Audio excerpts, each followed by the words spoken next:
ने एक हंसते खेलते परिवार को पल भर में तबाह कर दिया। लाखों रुपए हारने और कर्ज के बोझ से टूट चुके घर के मुखिया ने जहर मिली कोल्ड ड्रिंक पिलाकर पत्नी और बेटी समेत खुद भी मौत को गले लगा लिया। इस दर्दनाक घटना में बेटी और पिता की मौत हो चुकी है, जबकि मां अस्पताल में जिंदगी की जंग लड़ रही है। घटना के समय परिवार का 15 वर्षीय बेटा अनिकेत गुप्ता घर पर मौजूद नहीं था, जिससे वो इस हादसे का शिकार होने से बच गया। मामला शहडोल जिले के पुरानी बस्ती स्थित सत्यम वीडियो के पास का है, जहां निवासी शंकर लाल गुप्ता ऑनलाइन बीडीजी और एविएटर गेम खेलते थे और इस दौरान करीब 4 लाख रुपए हार गए और बढ़ते कर्ज के साथ मानसिक तनाव से परेशान होकर उन्होंने अपनी पत्नी राजकुमारी गुप्ता और 16 वर्षीय बेटी स्वाति गुप्ता को जहर मिली कोल्ड ड्रिंक पिला दी और खुद भी पी ली। गंभीर हालत में तीनों को मेडिकल कॉलेज में भर्ती कराया गया, जहां उपचार के दौरान पहले बेटी स्वाति की मौत हुई। परिजन उसका अंतिम संस्कार कर घर लौटे ही थे कि कुछ देर बाद पिता शंकरलाल गुप्ता ने भी दम तोड़ दिया। फिलहाल पत्नी राजकुमारी गुप्ता आईसीयू में भर्ती हैं और जिंदगी और मौत के बीच जंग लड़ रही हैं। घटना के समय परिवार का 15 वर्षीय बेटा अनिकेत गुप्ता घर पर मौजूद नहीं था, जिसके चलते वो इस हादसे का शिकार होने से बच गया। लेकिन अब उसके सिरे से पिता और बहन का साया उठ चुका है। फिलहाल पुलिस मामले की जांच में जुटी है और इस पूरे घटनाक्रम की पड़ताल की जा रही है। पता नहीं, अभी कुछ दिन पहले से ऑनलाइन गेम खेलते थे, कुछ एवेटर करके, उसमें खूब पैसा हारे हैं। और अभी करीबन कल के दिन इन्होंने अपने बच्चे को अपने दोस्त की दुकान में रख के और चाय पीने के बहाने घर चला गया और वहाँ पे कोल्ड ड्रिंक में कुछ जहरीला पदार्थ मिला के अपनी बच्ची को, घरवाली को और खुद भी पी के और पूरी उल्टी उल्टी करने लगे। तो हम इनको हॉस्पिटल लेके पहुँचे तत्काल पे। मैं तो बिल्कुल ये ऑनलाइन गेम के बिल्कुल खिलाफ हूँ सर। बहुत गंदा होता है ये। तो कौन खत्म हो गया? मेरी छोटी वाली बहन, चाचा की लड़की और चाचा जी मेरे दोनों एक्सपायर हो गए हैं। हाँ ना, 3 पेशेंट एडमिट हुए थे। माँ है, बेटी है और उसके फादर एडमिट हुए थे, है ना। तीनों की हालत हालांकि बहुत ज़्यादा ख़राब है। जो बच्ची से एडमिट हुई थी, बच्ची की 1 से 1.5 घंटे बाद ही वो मौत हो गई थी। और जो उनके फादर थे, फादर आज ही शाम 5 बजे के आसपास उनकी डेथ हो गई है। और जो उसकी मदर है, मदर भी काफ़ी सीरियस कंडीशन में है। उनको भी न तो उसका बीपी बढ़ पा रहा है, सांस वगैरह लेने में भी उनको दिक्कत हो रही है।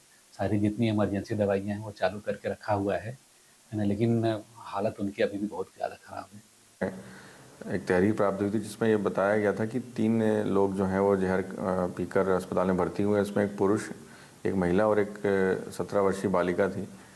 और तीनों गंभीर रूप से मतलब जहर पीने की वजह से गंभीर रूप से उनकी स्वास्थ्य खराब था। उनका तत्काल उपचार कराया गया और उसके बाद जो कि बालिका की तबीयत ज़्यादा ख़राब होने से उसे मेडिकल कॉलेज रेफ़र किया गया। उसमें जो बालिका थी उसकी वहीं पर मृत्यु हो गई है। प्रथम दृष्टया जो बालिका की मृत्यु है उसमें मर्ग पंजीबद्ध किया गया है और जांच की जा रही है। प्राथमिक रूप से ये साक्ष्य पाया गया कि शंकरलाल गुप्ता नामक जो व्यक्ति हैं वो अपने पूर्व में उनका ऑटो पार्ट्स की दुकान थी, परंतु कुछ समय से वो फुल्की बेचने का कार्य कर रहे थे।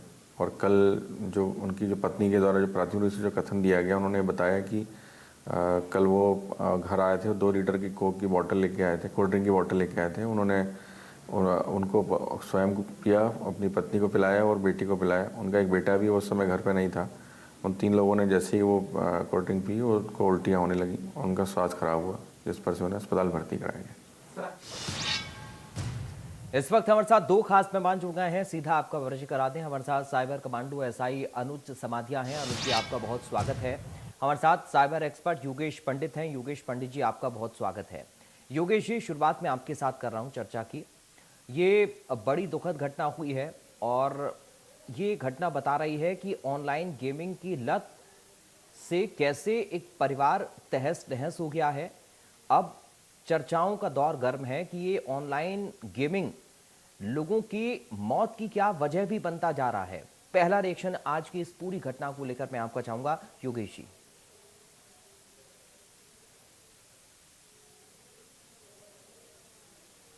भी अपन देखते आए हैं कि टेक्नोलॉजी का ज़्यादा से ज़्यादा जो है ऐसा उपयोग जो हमारे लिए लाभप्रद ना होके हमारे लिए चिंता का विषय बन जाए।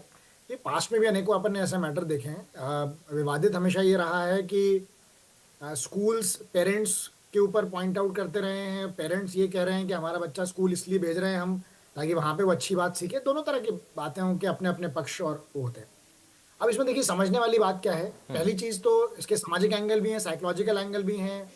हमारी अपेक्षा जाहिर बात है हमारी टेक्नोलॉजी डिपार्टमेंट से भी होगी, गवर्नमेंट से भी होगी, अलग अलग एस्पेक्ट्स हैं। मेन चीज़ ये है कि ये साइकोलॉजिकली अगर देखा जाए तो इसमें इतना अट्रैक्टिव कंटेंट होता है। किसी भी आप गेमिंग ऐप में देखें या किसी भी इस तरह के ऐप में जहाँ पर आपके जो पैसे की ट्रेडिंग या अन्य चीज़ों की ट्रेडिंग की हो रही है, इसमें बड़े ल्यूक्रेटिव ऑफर्स दिखाए जाते हैं आपको।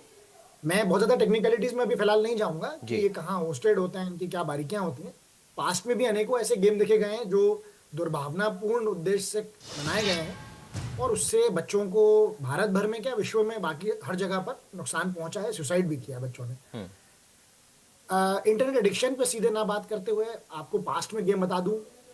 हमारे पास पास्ट में प्रकरण आए थे, ब्लू व्हेल करके एप्लीकेशन रही, उसमें आया मोमो चैलेंज, किकी चैलेंज, अन्य ऐसे हार्मफुल एप्लीकेशंस, ऐसे ऐसे ट्रेंड बन जाते हैं जहां पर देखा जाता है कि बच्चे इस ट्रेंड को फॉलो करने लगते हैं। ठीक है, तो पेरेंट्स भी जो है वो एक हद तक बच्चे को आज के समय में दे पा रहे हैं। कई सिचुएशन देखी जा रही हैं जहां पे दोनों पेरेंट्स वर्किंग हैं, बच्चा टेक्नोलॉजी डिपेंडेंट ही है। माता पिता की बातचीत पूरे दिन में घरों में बच्चों से सिर्फ इसलिए हो रही है कि मोबाइल पे मैसेज कर दिए, खाना बन गया, आ जाओ खा लो। ये स्थिति में आपको बता, ठीक है, बहुत लिमिटेड बातचीत हो रही है। बच्चा आ रहा है नीचे, उसने क्या खाया क्या नहीं खाया रखा हुआ है। अब कई जगहों पे भैया मान लीजिए अगर नहीं ऐसी व्यवस्था है ना जी, कई जगहों में अगर ऐसी व्यवस्था आज भी है कि आप अगर साथ में खाना खा रहे हो, बातचीत कर रहे हो, तो आपके बहुत सारे ऐसे एस्पेक्ट्स निकलते हैं। अच्छा, इंटरनेट एडिक्शन देखा जाए तो फिर एक बहुत बड़ा लंबा विषय है। मैं ज्यादा विस्तृत ना करते हुए 4-5 आपको एंगल बताता हूँ कैसे इसकी पहचान है। जी, पहला, बच्चे के ग्रेड में फर्क आएगा, बच्चे के फोकस लेवल पे फर्क आएगा, बच्चा आउटडोर एक्टिविटी कम खेलेगा, टेक्नोलॉजी में ज्यादा रहेगा। इसमें अगर हम इसके दूसरे पेरेंटल एस्पेक्ट्स देखें तो ऐसा नहीं होता कि आपने बच्चे को बोला कि बेटा मोबाइल गलत चीज है, ये आपने जब्त कर लिया और बच्चे को फटकार लगा दी कि वो किसी अन्य मित्र के यहाँ जाके कर लेगा। ठीक है, तो बेस्ट ये है पेरेंटिंग का ऑप्शन कि आप फ्रेंडली रूप में उसे बताएं, इसके प्रॉज एंड कॉन्स, अच्छाई बुराई दोनों बताएं, फिजिकल फिटनेस के लाभ बताएं, तो ये फिर मुझे लगता है काफी हद तक अच्छा होगा। दूसरा, जी, बच्चा जो है उसको मिशन मोड लेवल पे खेल रहा है। मिशन मोड लेवल मतलब 4 बच्चों की टीम बनी हुई है, बड़ी आसानी से बन जाती है, जिसमें अनेकों गेम्स जो आपने नाम लिए वो सभी गेम्स में बढ़िया पैराशूट से लैंड करके और बच्चे बड़े ऐसी काल्पनिक दुनिया में इतना खो जाते हैं जी, 1 घंटा 2 घंटा 3 घंटा कि उनको पानी पीना खाना खाने की सुध नहीं रहती। ये सच्चाई है। तो अब ऐसे में पेरेंट्स भी ये सोचते हैं कि ठीक है चलो अब बच्चा कुछ कर रहा है, अब क्या करे, अब रात में कहाँ जाए खेलने। अब तो रात में खेल रहे हैं तो अगर अनकंट्रोल्ड चेक पैरामीटर नहीं है तो 1-1 2-2 बजे तक साहब खेल रहे हैं बच्चे। ऐसे अनेकों प्रकरण पास में भी देखे हैं। दूसरी बात, वो किन लोगों के संपर्क में आ रहे हैं वहां पे। आपको और ज्यादा विस्तृत रूप में दूसरे जो एक्सपर्ट हैं वो भी बताएंगे, लेकिन अनेकों ऐसे प्रकरण पास में भी देखे गए हैं जहां पर अनजान लोगों के संपर्क में लड़के लड़कियां आ गए हैं और उनने अपने मोबाइल नंबर एक्सचेंज कर लिए हैं, सोशल मीडिया हैंडल एक्सचेंज कर लिए हैं। अब उनकी बातचीत सिर्फ ऑनलाइन गेम तक सीमित नहीं रही बल्कि वो पर्सनल लाइफ से जुड़ गए। बिल्कुल। बहुत सारे बच्चे के मस्तिष्क धूमिल होके कन्विंस होके बच्चे टेंडर एज में अन्य स्टेट्स में पहुंच जाते हैं। फिर ये साइबर और अन्य एजेंसीज के माध्यम से पेरेंट्स परेशान होके ट्रैक करके इनको लेके आए हैं। ऐसे अनेकों प्रकरण रहे हैं। तो ये मैंने आपको विस्तृत रूप में दोनों तरह के एस्पेक्ट्स रखे। जी, ठीक है, मैं लौटूंगा सर आपके पास। बड़ी ऐसी बातें आपने बताई हैं जो रियलिस्टिक हैं और अगर इन बातों को कोई व्यक्ति समझ ले तो शायद इस तरीके की ट्रैप में ना फंसे। हमारे साथ अनु समाधिया जी भी जुड़े हुए हैं। अनु जी, कैसे आकलन कर रहे हैं आप इस घटना का, क्योंकि सिर्फ बच्चे ही नहीं बल्कि बड़ों में भी इस तरह की लत लग रही है और बड़े तो पैसा भी गवा रहे हैं और पैसा गवाने के चक्कर में अपना परिवार भी गवा दे रहे हैं। अनुज जी। सर बहुत ही गंभीर मामला है और बहुत ही सेंसिटिव मामला है जो घटना विगत दिन पहले हुई है, कल जो घटना हुई है।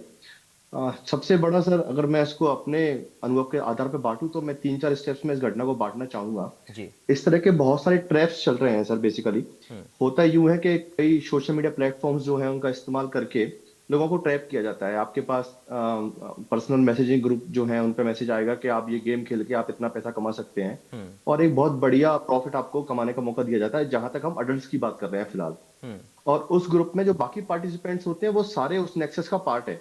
तो जैसे ही आपको उस ग्रुप में ऐड किया जाता है तो आपको यूं बताया जाता है कि वहां जितने लोग हैं वो सारे बहुत बेनिफिशियरी हैं और उन्होंने एक बहुत बढ़िया लाभ कमाया हुआ है ऑलरेडी, बहुत सा प्रॉफिट उन्होंने गेन किया हुआ है। हम्म। तो उस झांसे में आके ये पहला एक स्टेप हो गया जहां आपको ट्रैप करने के लिए पूरा एक सेटअप जमाया हुआ है फ्रॉडस्टर्स ने। और एक बार आप जब ट्रैप हुए और आपने वो गेम इंस्टॉल अपने डिवाइस में किया या जो भी एप्लीकेशन है अपने डिवाइस में इंस्टॉल किया, हम्म। यहाँ एक बात और इम्पोर्टेंट है कि इस तरह के ट्रैप में जो एप्लीकेशंस आपको शेयर किए जाते हैं, जो आप अपने डिवाइस में इंस्टॉल करते हैं, हम्म। वो एप्लीकेशन जनरली आपको एप्लीकेशन के माध्यम से सीधे मैसेज किए जाते हैं, चाहे वो व्हाट्सएप का इस्तेमाल करके किया गया हो या टेलीग्राम का इस्तेमाल करके किया हो, सीधे एपीके फाइल आपको भेजी जाती है। हम्म। जनरली इस तरह के एप्लीकेशन कई बार प्ले स्टोर या एप्पल स्टोर पे अवेलेबल नहीं होते हैं। हम्म। तो इन एप्लीकेशंस को आपने फोन में इंस्टॉल किया, उसके बाद में आपने इनिशियली गेम खेलना शुरू किया और शुरुआत में आपने एक बहुत छोटा अमाउंट, मान लीजिए कि आपने 200 रुपए या 500 रुपए की इन्वेस्टमेंट उस गेम में की और गेम खेलना शुरू किया। तो उस गेम का एल्गोरिदम, और चूंकि वो फ्रॉड के हिसाब से ही बनाया गया है, तो उसको डिजाइन ऐसा किया गया है कि शुरुआत में आप प्रॉफिट गेन करेंगे। हम्म। आप 500 से हो सकता है बढ़ के 1200 रुपए 1500 रुपए तक पहुंच जाए, हम्म। और फिर आपने कुछ पैसा और लगाया, फिर आपका पैसा बढ़ा शुरुआत में, और उसके बाद आपने प्रयास किया कि उस पैसे को आप विड्रॉ कर लें, और आपने वो पैसा विड्रॉ किया और पैसा विड्रॉ हो भी गया, आपके अकाउंट में वापस भी आया पैसा। तो ये सेकंड फेज है जहां पे फ्रॉडस्टर आपका फेथ गेन कर रहे हैं, आपका भरोसा गेन कर रहे हैं कि हाँ ये गेम जो जेन्युइन है और इसमें पैसे लगाने से पैसे जीत भी सकते हैं और पैसे हमारे खाते में आ भी सकते हैं। हम्म। तो ये दोनों फेज कंप्लीट होने के बाद फिर अगला फेज स्टार्ट होता है, वो होता है फ्रॉड कैटेगरी का, हम्म। जहां व्यक्ति पैसा लगाते जाता है, उसके साथ लगातार वो गेम हारेगा, बिकॉज एल्गोरिदम जो है, गेम जो डिजाइन किया गया है वो ऐसा डिजाइन किया गया है कि आप जीत नहीं पाएंगे। आप पैसा लगाते जा रहे हैं और इस उम्मीद में बार बार लगाते जा रहे हैं, लगाते जा रहे हैं, लगाते जा रहे हैं कि एक दिन मैं जीतूंगा। लेकिन जैसी ये घटना हमारे सामने शेड्यूल वाली आई है, संभवतः इसका इन्वेस्टिगेशन हमारे सामने और आएगा फर्दर, लेकिन मैं समझता हूँ ये भी ऐसा ही गेम होगा जहां व्यक्ति को शुरुआत में लालच दिया गया होगा, शुरुआत में कुछ पैसे कमाए गए होंगे और बाद में उन्होंने एक बड़ा अमाउंट डिपॉजिट किया और बाद में वो अमाउंट फंस गया। वो अमाउंट संभवतः उन्होंने किसी से उधार लिया होगा, तो वो एक बहुत बड़ा रिस्पॉन्सिबिलिटी और बहुत बड़ी परेशानी शायद उनके जहन में रही होगी, जिस वजह से उन्होंने ऐसा स्टेप उठाया। जहां तक बच्चों की बात की योगेश सर ने, निश्चित तौर पे बच्चों के लिए ऑनलाइन गेमिंग एक बहुत बड़ा रिस्क है जिसको कंट्रोल कर सकते हैं पेरेंट्स। अगर पेरेंट्स बच्चों की निरंतर निगरानी करें, जैसे सर ने बताया कि अगर शाम का खाना या सुबह का खाना, सुबह तो खाना पॉसिबल नहीं है, शाम का खाना अगर पेरेंट्स बच्चों के साथ बैठ रहे हैं, बात कर रहे हैं, डिस्कशन कर रहे हैं, तो बच्चों की एक्टिविटी आप जान पाएंगे, समझ पाएंगे कि बच्चे क्या कर रहे हैं। निश्चित तौर पे ऐसा हो रहा है कि कई ऐसे एप्लीकेशन है, कई ऐसे ऑनलाइन गेम्स है जहां बच्चे किसी रैंडम पर्सन से कांटेक्ट में आ रहे हैं और उनके साथ अपना ऐसा डेटा शेयर कर रहे हैं जो किसी और के साथ वो शेयर नहीं कर रहे हैं। इतना भरोसा उनको उस अदर पर्सन पे है। तो ऐसे कई सारे केसेस पिछले कुछ समय में हमने भी देखे हैं जहां बच्चों ने अपना प्राइवेट डेटा शेयर किया है, बच्चों ने कुछ ऐसी इन्फॉर्मेशन शेयर की है, फाइनेंशियल क्रेडेंशियल शेयर कर दी है अपने पेरेंट्स के। तो ऐसी कई घटनाएं विगत कुछ समय में भी आई भी हैं। लेकिन सबसे जरूरी बात यहाँ देखने वाली ये है कि हमारी हमारी समझदारी और हमारी अटेंशन, हम जो भी काम ऑनलाइन कर रहे हैं उसको हम दोबारा सोचें। अगर हम कोई एक्टिविटी ऑनलाइन कर रहे हैं तो उसे हम दोबारा सोचें कि हम ये क्यों कर रहे हैं, इसको करने से क्या होगा। दूसरा, अगर आपको किसी चीज को करने में साइबर वर्ल्ड में अगर आपको एहसास हो रहे हैं, आपको डर आ रहा है, लालच आ रहा है या आपको आलस आ रहा है, जैसे इस केस में अगर हम बात करें तो यहाँ आपको लालच आ रहा है कि आप कुछ पैसे से ज्यादा पैसे कमा सकते हैं, तो आप 1 मिनट का पॉज लें और 2 बार सोचें कि मैं जो कर रहा हूँ क्या ये ठीक है या नहीं है। यही कहना चाहूंगा मैं। ठीक है। ये जो आपने अनुज जी बात कही है ना ग्रुप बनाने वाली, ये मेरे परिवार में भी हो चुका है एक बार। और दरअसल ये गेमिंग को लेकर नहीं था, ये सर्वे को लेकर था।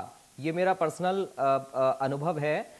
सर्वे कंपनियों के करने होते हैं, उसमें फिर आपको लालच दिया जाता है, फिर पैसे लगाने के लिए भी कहा जाता है। आपने जो बताया वो सारी चीजें एकदम ठीक हैं और ऐसे होता ही है। मैंने खुद अपनी आंखों से ये देखा है। हालांकि चूंकि मैं इस फील्ड से जुड़ा हुआ हूं तो मुझे पता है कि ये सारी चीजें होती हैं, इसलिए मैंने उस पर तुरंत ब्रेक लगवाया था। योगेश पंडित जी, बच्चों को लेकर तो हम अवेयर कर सकते हैं, उनको बच्चों को बता सकते हैं। हालांकि आजकल माहौल ऐसा हो गया है कि बच्चों को डांटना फटकारना ये बहुत ज्यादा मुसीबत भी बन जाता है। लेकिन बड़ों को कैसे समझाएं जो पैसा लगा रहे हैं? एक तरीके का सर इसको जुआ ही कहेंगे, सट्टा कहेंगे। आप किसी ना किसी तरीके से तो जुआ ही खेल रहे हैं ना। आपके अंदर लालच है, आप पैसा कमाना चाहते हैं, आप शॉर्टकट अपना रहे हैं, लेकिन ये शॉर्टकट आपके परिवार पर भारी पड़ रहा है, आपकी जिंदगी पर भारी पड़ रहा है। बच्चों में तो हम चलिए कुछ उनको बैठाकर समझा बुझाकर बता सकते हैं, लेकिन बड़ों का इलाज क्या है? बहुत अपने आपने बहुत अच्छी बात रखी। अब देखिए, बड़ों के बारे में जैसे कि आपको अनुज जी ने भी बताया कि बच्चों का तो जो कंसर्न है बड़ों में भी उतना है जी। अब देखिए, जो मैंने आपको अभी कुछ समय पहले, थोड़ी देर पहले जो बात मैंने आपको बोली कि कोई भी व्यक्ति इस मतलब देश में नहीं, दुनिया में मैं आपसे कहूंगा, जैसे आप लोग हमेशा एक बात कहते हैं कि भाई human is a social animal, ठीक है। हम लोग लोगों के साथ जुड़े रहना चाहते हैं, हम आत्मीयता रखना चाहते हैं, ये हर व्यक्ति के अंदर है, चाहे वो अच्छा बुरा छोटा बड़ा बुजुर्ग सब। आप खुद सोचिए, और बाकी सभी हमारे श्रोता सुन रहे होंगे जी। कि आप दिन में काम करके आते हैं, काम करते हैं नहीं करते, बिजनेस करते हैं, व्यापार करते हैं, दुकान चलाते हैं, जो भी करते हैं, आप घर आते हैं, आपका परिवार का कोई भी एक व्यक्ति आपसे सिर्फ इतनी बात कर ले कि यार साहब आपका या व्यक्ति आपका कैसा, मतलब जीवन कैसा रहा, या समय कैसा रहा, आपका दिन कैसा रहा, आप देखिए उस चीज का क्या आनंद है। अब आप सोचिए, बच्चा भी इस चीज के लिए तरसता है, बड़े भी इस चीज के लिए तरसते हैं। It's a very psychological angle G. अब जब आपके पास ना ऐसा कोई दोस्त है, ना ऐसा परिवारजन है, कोई बात करने वाला व्यक्ति नहीं है, और एकदम से आपके पास जीवन में एक अनजान महिला आ जाती है, अनजान आर्टिफिशियल इंटेलिजेंस से क्रिएटेड के बारे में मैं नहीं कहूंगा जी। बट फेक या रियल जो भी है, कोई व्यक्ति आ जाता है जो बहुत ज्यादा आपके लिए इंटरेस्ट शो करने लगता है ऑल ऑफ अ सडन, कि आपने खाना खा लिया कि नहीं खाया, आपकी नींद कैसी हो गई, आपका काम कैसा हो गया, ताकि वो भाप पाए कि आपका जीवन कैसा चल रहा है, स्टेबल हो कि नहीं हो आप। अच्छा, अब बहुत अच्छी बात है, महिलाओं के जीवन में ज्यादातर जो मैटर्स आ रहे हैं उसमें ऑनलाइन ऐसे लोग आ रहे हैं जो कि अपने आप को बिजनेस एंटरप्रेन्योर बता रहे हैं, कहते हैं कि मैं क्रूज पे काम करता हूँ, मर्चेंट नेवी में हूँ, फलाने में हूँ, ढमाके में हूँ। और लड़कों का जीवन साइकोलॉजिकली कैसा है आप बेहतर समझ रहे हैं, सारे श्रोता समझ रहे होंगे बिल्कुल कि उनको तो व्यक्ति नहीं मिल रहा बात करने को। मैक्सिमम मैटर्स जो सर्वे देखे गए हैं, साइकोलॉजिकल एनालिसिस देखे गए हैं, उसमें देखा गया है कि पुरुष अपने अंदर का दर्द, अपनी पेन, अपना दुख दर्द किसी को बांटते नहीं है। आप समझ लीजिए, अपने अच्छे से अच्छे मित्र को नहीं बताते कि यार मान लीजिए अनुज जी, मान लीजिए मेरे बहुत पुराने मित्र हैं, तो ये जब तक मेरे से 4 बार नहीं पूछ लेंगे कि यार सब ठीक है कि नहीं, मैं यही बोलूंगा अरे यार जीवन बहुत बढ़िया चल रहा है। क्योंकि ये टेंडेंसी बनी हुई है कि भैया पुरुष तो अपना कोई चीज बताएगा ही नहीं किसी को, वो तो बहुत मजबूत कैरेक्टर है समाज का। तो ये एक साइकोलॉजिकल पैरामीटर बन गया है। अच्छा, दूसरा, अब बच्चों का अगर आप देखें तो वो तो बड़े टेंडर एज में, चाहे लड़के लड़कियां हो, किसी के संपर्क में आ जाएंगे। महिलाएं गृहिणियां हैं, वर्किंग हैं, उनके बहुत अलग अलग फैक्टर्स जुड़े हुए हैं। महिलाओं के साथ एक साइकोलॉजिकल फैक्टर ये है कि उनको व्यक्ति चाहिए जो उनकी बात सुने, क्या करे क्या नहीं करे उससे कोई मतलब नहीं है। महिलाओं को सबसे बड़ा फैक्टर चाहिए कि जो उनकी बात सुने, बस। साइकोलॉजिकल और साइबर अपराधी ये बात जानते हैं, they are well read nowadays. वो बढ़िया अलग सोशल मीडिया प्लेटफॉर्म से नाम नहीं लूंगा मैं, जहां पे बढ़िया कोचिंग चलती है, सिखाया जाता है कि दोस्तों आइए आज हम पड़ोस के वाईफाई का पासवर्ड तोड़ना सीखेंगे, या आज हम फला चीज करना सीखेंगे, सब अच्छी बुरी हर चीज सिखाई जाती है जी। तो ये महिलाओं का एस्पेक्ट हो गया। सीनियर सिटीजन्स मेजॉरिटी देखे जा रहे हैं कि उनके जीवन में एक अकेलापन आ जाता है थोड़े समय के बाद, अगर वो अपने कलीग्स के साथ नहीं जुड़े, उनका पैटर्न, उनका रूटीन घूमने का, वर्कआउट का, मेडिटेशन का, ध्यान का, बच्चों के साथ खेलने का नहीं है। और आप देख रहे हैं किस तरह से हमारी जो जॉइंट फैमिलीज हैं वो न्यूक्लियर फैमिलीज में बदलती जा रही हैं। लोगों को कंफर्टेबल हो रहा है कि नहीं यार, हम दादा दादी के पास रहें लेकिन दूसरी कॉलोनी में रहें। ऐसे बहुत सारे एस्पेक्ट्स हैं। तभी मैंने आपसे कहा कि ये जो पूरा मुद्दा है, कभी मुद्दा सिर्फ ऐसी चीज का नहीं होता कि साइबर क्रिमिनल आज पैदा हो गए और उन्होंने घटना करनी शुरू कर दी तो पुलिस का काम कंपैरेटिवली इजी हो जाता। इसमें बहुत सारे एस्पेक्ट जुड़े हैं। आप ये मत सोचिए कि सिर्फ गवर्नमेंट ही आपके लिए कैंपेन करेगी तो कुछ हो पाएगा। आप भी एक मिशन मोड पे ही काम कर रहे हैं। अगर आज इंडिया न्यूज ने भी ये एजेंडा उठाया है तो ये नेशनलाइज लेवल एजेंडा है, और ये मुझे लगता है इस पे कंसिस्टेंटली बात होनी चाहिए। ठीक है, हम लोग तो खैर अवेयरनेस अपनी करते हैं, साइबर अपने स्टेज पे करते हैं, हम लोग अपने स्टेज पे करते हैं, लेकिन तो ये इस तरह का एजेंडा जो मैंने आपको बताया कि ये बड़ों के साथ भी इस कदर हो सकता है। ठीक है अनुज जी, एक संदेश में आखिर में आपसे चाहूंगा, क्योंकि योगा जरूरी है, फिजिकल एक्टिविटी बच्चे करें, उनके लिए वो ज़रूरी है। मोबाइल से थोड़ी सी स्क्रीन से दूरी बनाएं, ऑनलाइन गेमिंग या बाकी चीज़ें, social media, reels, Insta, Facebook, इन सब से दूरी ज़रूरी है, लेकिन उतनी नज़दीकियाँ बढ़ती जा रही हैं।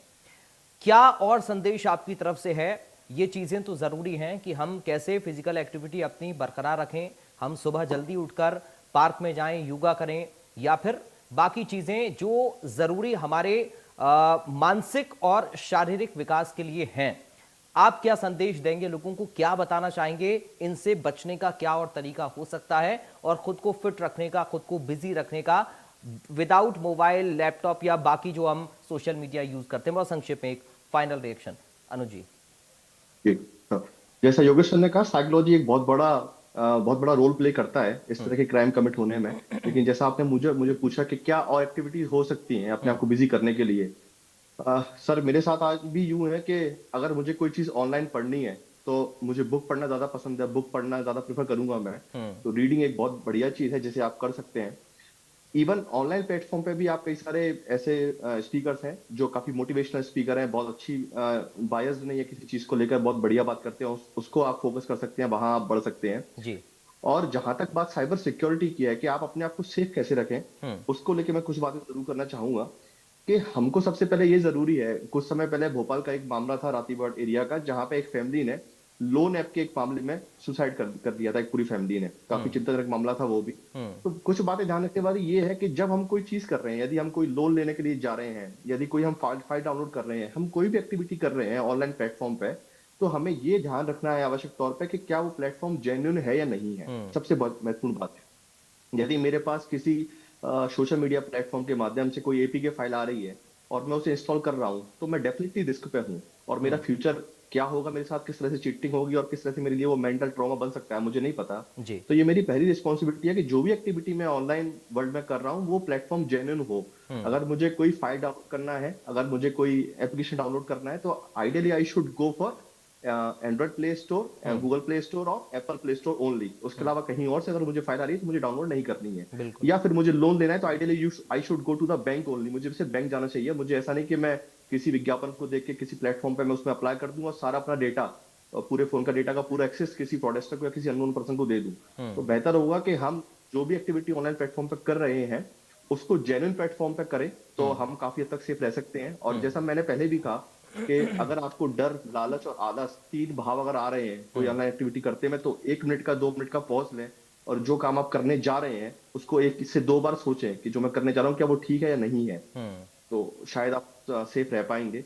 और जैसा सर ने कहा कि फिजिकल एक्टिविटी डेफिनेटली निश्चित तौर पे आप अगर कुछ करते हैं तो डेफिनेटली आप ज्यादा फ्रेश रह पाते हैं। और सोशल होने की जरूरत है, बिल्कुल। कहीं ना कहीं टेक्नोलॉजी को सोशल बहुत कम कर दिया है और हम अपनी बातें लोगों से शेयर नहीं कर रहे हैं। अभी ये होता है कि हम घर आते हैं और अपना डिवाइस ओपन करते हैं और डिवाइस में लग जाते हैं। यही हो रहा तो है। उससे बेहतर हो कि आप लोगों से मिलें, लोगों से अपनी बातें शेयर करें, लोगों से अपनी परेशानी शेयर करें।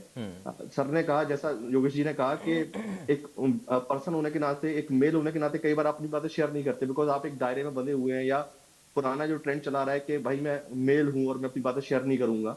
तो वैसा छोड़ते हुए मैं कहना चाहूंगा कि आप अपनी बातें शेयर कीजिए, फैमिली से डिस्कस कीजिए, नहीं तो अपने दोस्तों से डिस्कस कीजिए, क्योंकि हर परेशानी का एक सोल्यूशन है। परेशानी का ये सोल्यूशन जो शेड्यूल में हुआ, ऐसे सोल्यूशन से बेहतर सोल्यूशन हम निकाल सकते थे, तो जिससे पूरी फैमिली सेफ हो पाती।